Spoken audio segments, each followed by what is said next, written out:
y esto es Aprendo en Casa. Esta sesión de aprendizaje está dirigida a estudiantes de tercero de secundaria. El propósito de hoy será trabajar la competencia de comunicación oral y lo haremos mediante la escucha atenta de la vida y obra de uno de los escritores más notables del siglo XX, Julio Ramón Ribeiro. Probablemente has escuchado hablar de él o has leído algo escrito por él.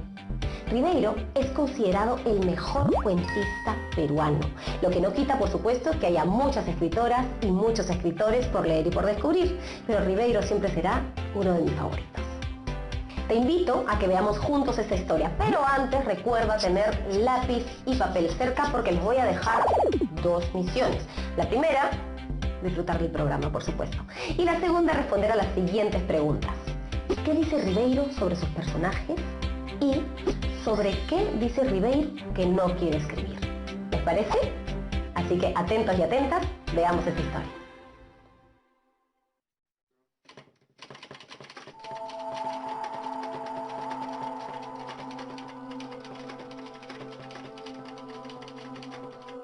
El cuento es un género literario que siempre me ha cautivado. Desde niño, para ser exacto. Y más tarde, al leer a Kafka, Joyce, James, Hemingway y Borges, por citar algunos autores, descubrí nuevas probabilidades y goces en el relato breve. La lógica del absurdo, la habilidad técnica, el arte de lo no dicho, la eficacia del diálogo y la sapiencia y fantasía puestas al servicio de paradojas y parábolas intelectuales. Mis cuentos, al menos así lo creo, son el espejo de mi propia vida, la de un escritor limeño de la segunda mitad del siglo XX, educado en un ambiente de burguesía ilustrada, que vivió muchos años en Europa, que desempeñó más por necesidad que por gusto diversos trabajos y que retornó a su país con la sensación de haber perdido demasiado tiempo. Salvo quizá el empleado en escribir algunos libros, particularmente de cuentos.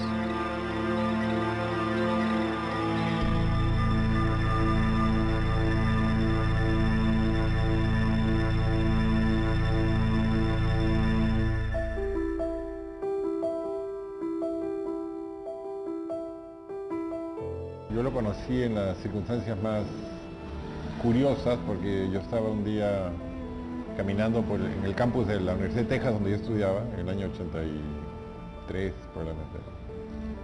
Y un amigo peruano viene y me dice, oye, se acaba de morir Julio Ramón Ribeiro. Entonces yo regresé a mi casa muy compungido, muy triste por la noticia.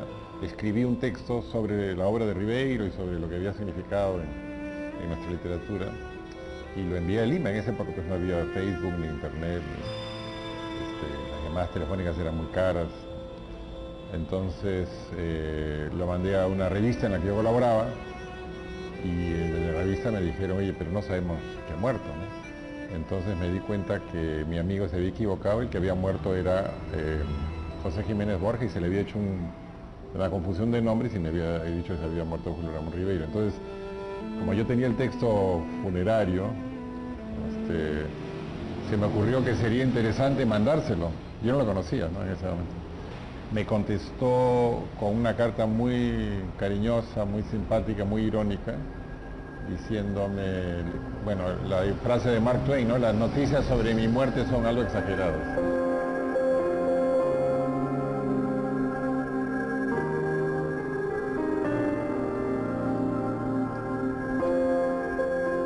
Cuentos, espejo de mi vida, pero también reflejo del mundo que me tocó vivir, en especial el de mi infancia y juventud, intentando captar a los oscuros habitantes limeños y sus ilusiones frustradas, escenas de la vida familiar, Miraflores, el mar y los arenales, combates perdidos, militares, borrachines, escritores, hacendados, matones y maleantes. Tarma y Huamanga, pero también Europa y algunas historias salidas solamente de mi fantasía. A eso se reducen mis cuentos.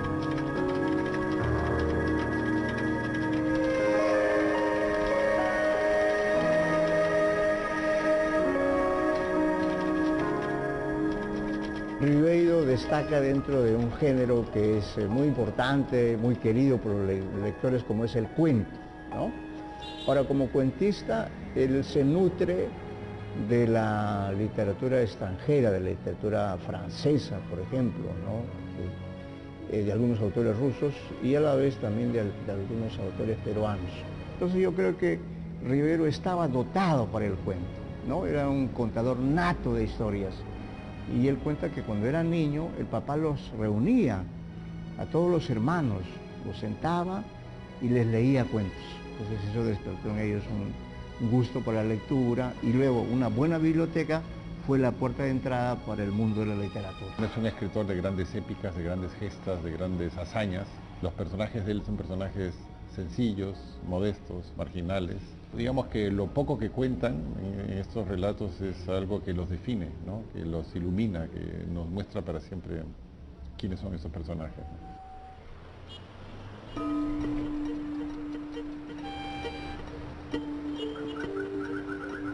Nunca ocurrió vida más insípida y mediocre que la de Roberto. Se deslizó por el mundo inadvertidamente, como una gota de lluvia en medio de la tormenta, como una nube que navega entre las sombras.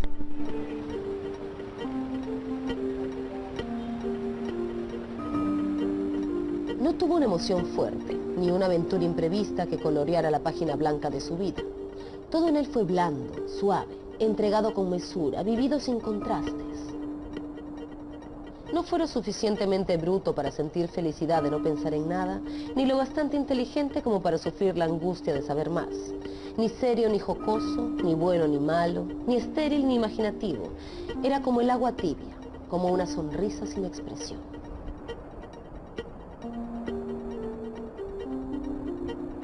Ni siquiera un rasgo de su semblante fue llamativo u original. De mediana estatura, de complexión delgada, sus ojos carecían de potencia, como una lámpara mal encendida, y su voz era de un tono tan vulgar como corriente era el color de sus cabellos.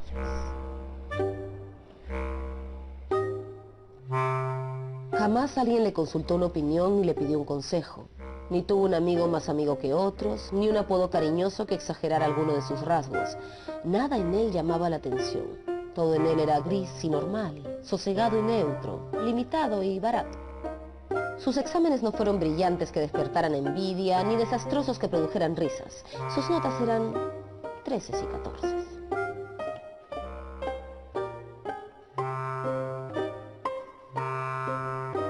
A no ser que lo vieran, no vivía en la conciencia de nadie. No se recordaba de él alguna opinión audaz o algún silencio elocuente, alguna pose elegante o alguna actitud gallarda. Lo que él hacía pronto se olvidaba, como se olvidaban todas sus palabras que solo el viento guardó. De niño en su barrio, palomilló como todo rapaz, pero a excepción de una pedrada que le cayó en la cabeza y un vidrio que rompió, no le sucedió nada notable como a otros de su edad. Jamás lo mordió un perro, ni lo tomó preso un policía, ni lo atropelló una bicicleta, ni lo maldijo una vieja.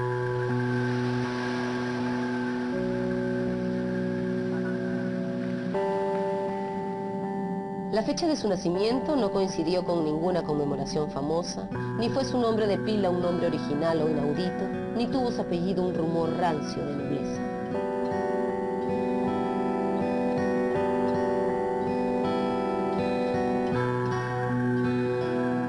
No siendo su padre un personaje notable, se vio privado de toda responsabilidad familiar, mas como tampoco descendía de un reo, no tuvo ningún complejo que ocultar.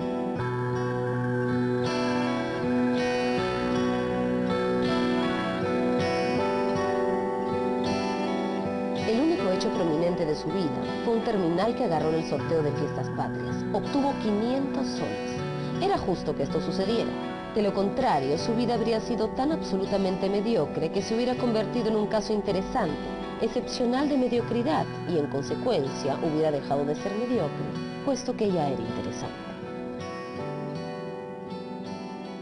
La vida gris es una especie de prospecto, es una especie de anuncio de lo que luego va a ser Ribeiro. Son personajes que viven mejor en la soledad, en la marginalidad, en el fracaso. El fracaso es para ellos un paraíso porque les impide exponerse ante el mundo. Los personajes de Ribeiro, justamente porque son insignificantes o se sienten insignificantes, ¿no? Entonces tienen una cierta limitación para establecer la conversación, establecer el diálogo. Le tienen un enorme temor a la luz pública, a la fama, al reconocimiento, no son personajes ambiciosos, aunque sí son disconformes, y nadie ha fabulado mejor que Ribeiro ese aspecto de la condición humana, ¿no?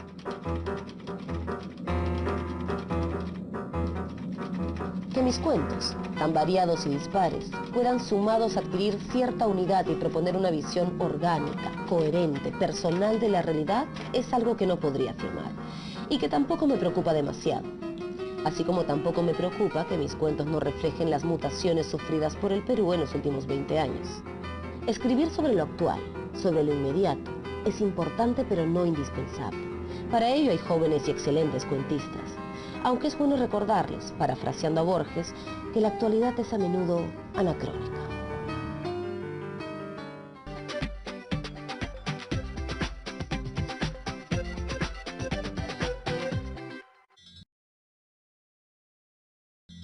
Siguiente capítulo. Las malas, las mejores. Frío.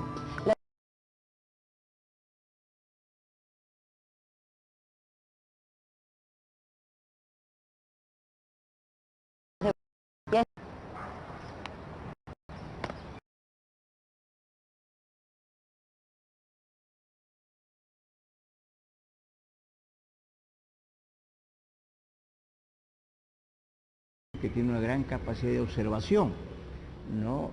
Recordemos que cuando él venía a Lima le gustaba caminar por flores, observar, y algunos de sus cuentos parten precisamente de esa posición, es decir, del narrador que observa.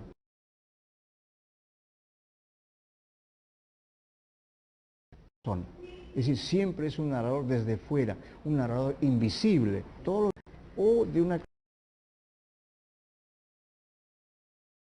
Seguir trabajando para que las cifras que hemos dado, las malas, las mejoremos y las buenas las consolidemos. ¿Lo vamos a lograr? Sí lo vamos a lograr. Con más esfuerzo, con más unidad y con más responsabilidad de todos los peruanos. Pero fue un incidente en una librería de viejo, cuando el dueño, que desde envueltos en sus bufandas y en su... Estamos viendo Aprendo en Casa, secundaria. Sin duda Ribeiro es un personaje que tiene una gran capacidad de observación, ¿no? Recordemos a las 6 de la mañana la ciudad se levanta de puntillas puntillas y comienza a dar sus primeros pasos.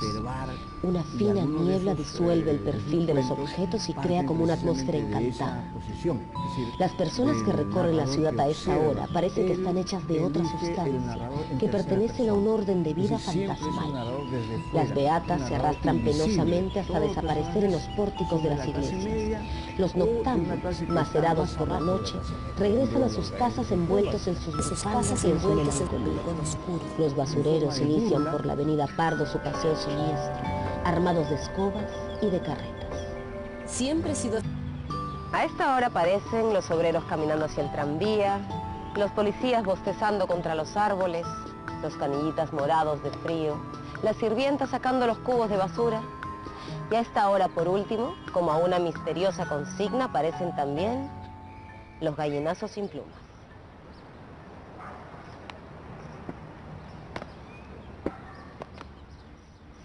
Sin duda Ribeiro es un personaje que tiene una gran capacidad de observación, ¿no? Recordemos que cuando él venía a Lima le gustaba caminar por Miraflores, observar, y algunos de sus cuentos parten precisamente de esa posición, es decir, del narrador que observa. Él elige el narrador en tercera persona. Es decir, siempre es un narrador desde fuera, un narrador invisible. Todos los personajes son de la clase media o de una clase que está más abajo de la clase media. Por ejemplo, en los gallinazos sin plumas. Hasta ahora recuerdo aquella tarde en que al pasar por el malecón divisé en un pequeño basural un objeto brillante, que no era otra cosa que una menuda insignia de plata. Y así empezó el encadenamiento de sucesos extraños que me acontecieron. Lo primero fue un incidente en una librería de viejo, cuando el dueño, que desde hace rato me miraba desde un rincón oscuro, se acercó y me dijo: Aquí tenemos libro de Pfeiffer. Yo lo quedé mirando intrigada porque no había preguntado por dicho autor, el cual por lo demás me era enteramente desconocido. Acto seguido añadió: Pfeiffer estuvo en Pilsen. Debe usted saber que lo mataron. Lo mataron de un bastonazo en la estación de Praga. Y dicho esto, se retiró hacia el ángulo de donde había surgido y permaneció en el más profundo silencio.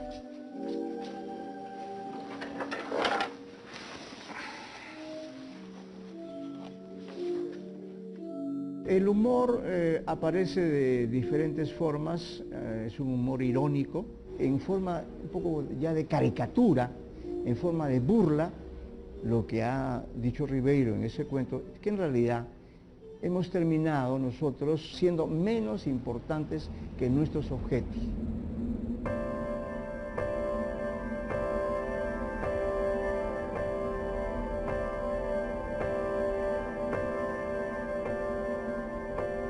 Siempre he sido aficionada a las artes ocultas. En realidad porque mi padre estuvo muchos años en la India y trajo de las orillas del Ganges, aparte de un paludismo feroz, una colección completa de tratados de esoterismo. En uno de estos libros leí una vez una fórmula cerrada que no he podido olvidar.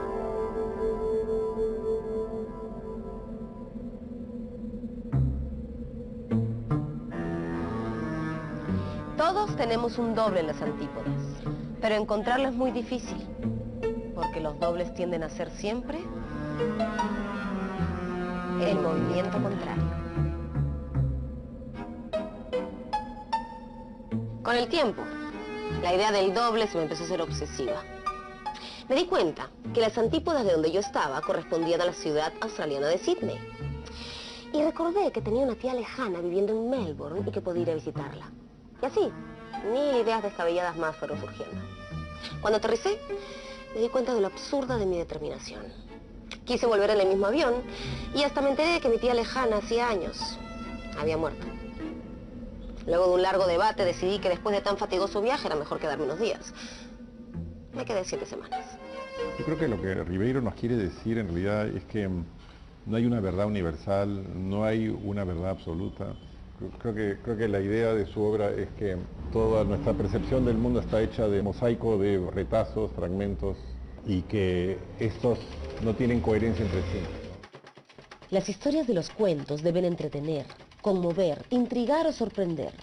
El estilo, por otro lado, debe ser directo, sencillo y sin ornamentos. Dejemos eso para la poesía y la novela. El cuento debe, por otro lado, solo mostrar, no enseñar. De otro modo, sería una moraleja.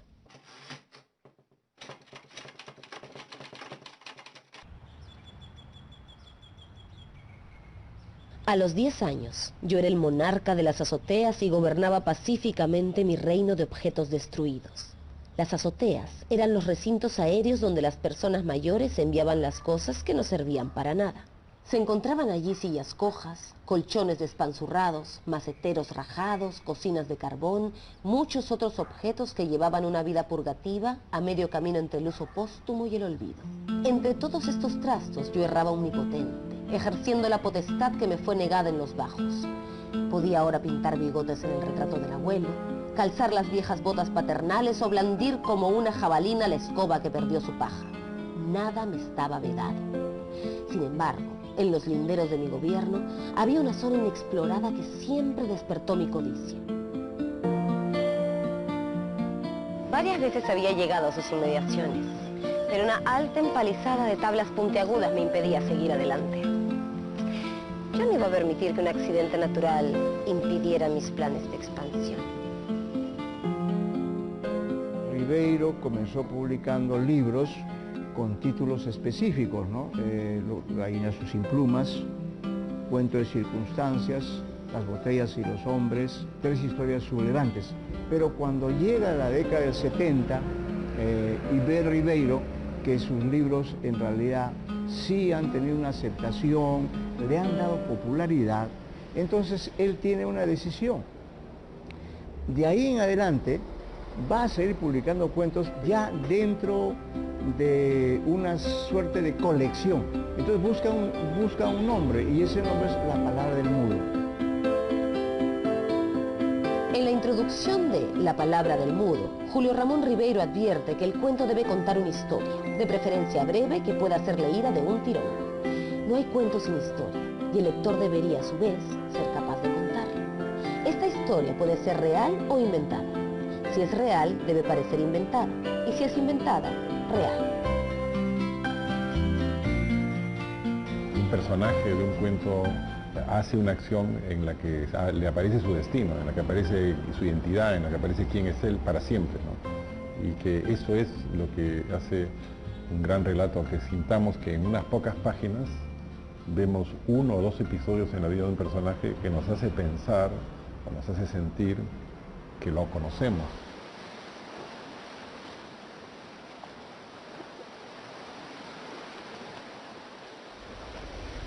Nosotros somos como liguerilla, como esa planta salvaje que brota y se multiplica en los lugares más amargos y áridos.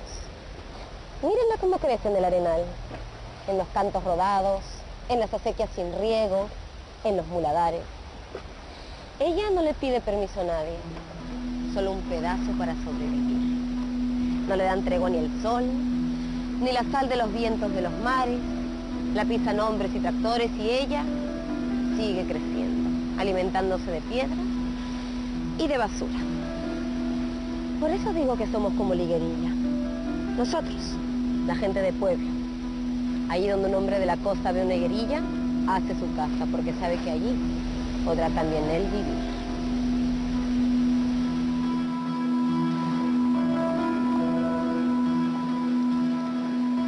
Conforme uno va leyendo más a Ribeiro, se va apasionando. Pues Ribeiro te apasiona, pero a la vez le da al lector una sabiduría de vida, como ocurre con sus grandes cuentos. A pesar de ser Sambo y de llamarse López, quería parecerse cada vez menos a un zaguero de la Alianza Lima y más a un gringo de Filadelfia. La vida le enseñó con los años que para triunfar en una ciudad colonial debía saltarse los pasos intermedios y antes que parecer un blanquito de aquí, debía parecer un gringo de allá. Durante todo el tiempo que lo conocí, se dedicó a deslopizarse, desambarse y americanizarse antes de que le cayera el huaico encima y lo convirtiera para siempre en un conductor de colectivo o en un portero de banco. Para eso, tuvo que matar al peruano que llevaba adentro y copiar cada cosa que veía en los gringos que conocía. Pero no nos adelantemos. Precisemos que se llamaba Roberto, que años después se le conoció por Bobby y que en los últimos documentos oficiales figura con el nombre de Bob. En su vertiginosa ascensión hacia la nada, fue perdiendo en cada etapa de su vida una sílaba de su nombre. Todo empezó una tarde en que los blanquiñosos del barrio nos juntamos a jugar pelota en la Plaza Bolognesi. Eran las vacaciones y los muchachos de los chalets vecinos nos juntábamos a ver qué hacíamos con esas interminables tardes de verano. Roberto también venía a la plaza, a pesar de ser de un colegio fiscal y no vivir en un chalet, sino en el último callejón del barrio. Venía a ver jugar a las muchachas y a ser saludado por algún blanquiñoso que lo había visto crecer y que sabía que era hijo de la lavandera. Pero sobre todo, Roberto venía a ver a Queca. Todos estábamos enamorados de Queca, que había sido elegida por segundo año consecutivo reina de la representación de fin de curso. Fue una fatídica bola la que alguien arrojó esa tarde y que Queca no llegó a alcanzar y que rodó hacia la banca donde Roberto, solitario, observaba. Era la ocasión que esperaba desde hacía tanto tiempo. De un salto aterrizó en el césped, gateó entre los macizos de flores, saltó el seto de granadilla, metió los pies en una acequia y atrapó la pelota que estaba a punto de meterse bajo las ruedas de un carro. Pero, cuando se le alcanzaba, Queca, que ya estiraba los brazos, pareció cambiar de lente y ver algo que nunca había mirado. Un ser retaco, oscuro, bembudo y de cabello ensortijado. Algo que no le era del todo desconocido, pero que había visto tal vez alguna vez como quien mira una banca o un ficu, y se apartó aterrorizado. Roberto no olvidó nunca la frase que pronunció Queca al alejarse a la carrera. Yo no juego con Sambo. Estas 5 palabras decidieron su vida. Todo hombre que sufre se vuelve observador. Y Roberto siguió yendo a la plaza, pero su mirada había perdido la inocencia. ya no era el reflejo del mundo, sino un órgano vigilante que cala, elige y califica. Te ayuda a ver la vida de una manera más sencilla, de una manera más natural. Te ayuda a entender las contradicciones en las que vivimos. Te ayuda a reconocer aspectos de tu propia vida que no habías imaginado, por las razones por las que es necesario leer a cualquier autor, ¿no? Porque te hace vivir más plenamente. Y eso no tiene una recompensa, no tiene un precio, y no hay nada que se lo pueda igualar, ¿no? Leer un libro es vivir de una manera más completa, más enriquecedora, vivir muchas vidas.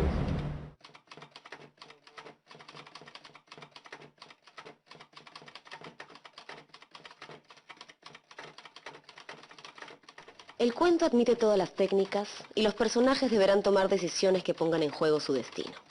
No deben haber tiempos muertos y todo debe conducir a un único final, por más sorpresivo que este sea. Y si quieren saber un poco más sobre la vida y obra del escritor peruano Julio Ramón Ribeiro, no dejen de ver nuestro siguiente episodio de Historias de Papel, donde leeremos lo tentador que puede ser el fracaso, sobre todo para fumadores.